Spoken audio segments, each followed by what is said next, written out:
Hello बच्चों, let's read the question. A particle of mass 0.5 kg is displaced from position R1 2, 3, 1 to R2 4, 3, 2 by applying of force of magnitude 30 Newton which is acting along I cap plus J cap plus K cap. The work done by the force is, here we have given four options. Now to answer this question, first we will discuss here the key concept, and here the key concept will be given as work done which is given as force into displacement.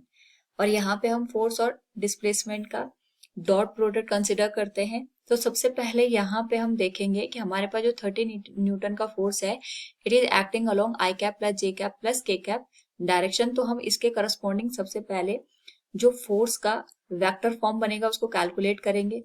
इसको calculate करने के लिए हमारे पास जो magnitude given है force का, that is 30 Newton. It will be multiplied with जो हमारे पास डायरेक्शनल वेक्टर गिवन है उसके करस्पॉन्डिंग हम यहाँ पे यूनिट वेक्टर कैलकुलेट करेंगे, which can be given as given vector I cap plus J cap plus K cap divided by magnitude of given vector. यह आ जाएगा square root of coefficient of I cap का. यहाँ पे हम अगर consider करें इसका स्क्वायर हो जाएगा, that is 1 square plus 1 square plus 1 square. It is given as 30 divided by √3 into I cap plus J cap plus K cap Newton.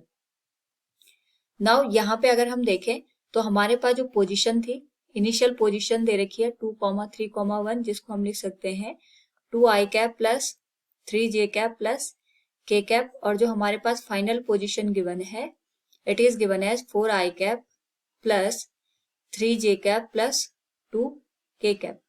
यहां से हम डिस्प्लेसमेंट वेक्टर कैलकुलेट करेंगे, that will be given as del R, जो आ जाएगा R2 minus R1.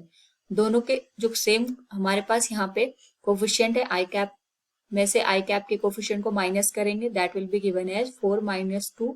यह आ जाएगा 2 I cap plus 0 J cap plus K cap. This is the position vector. इसके करस्पॉन्डिंग हम यहाँ पे वर्क कैलकुलेट कर सकते हैं, that is F dot del R.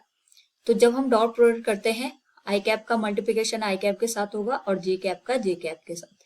तो यह आ जाएगा 30√3 आई cap plus J cap plus K cap. It will be multiplied with 2 I cap plus K cap.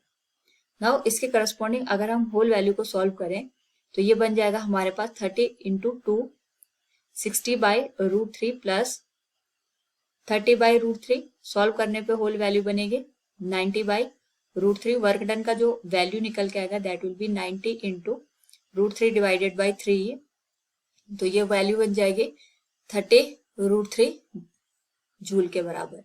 This will be the final answer. So from the given question we can say here the work done by the force is 30√3 joule. Option B will be the right answer. Hope all you understood it. Thank you and best of luck.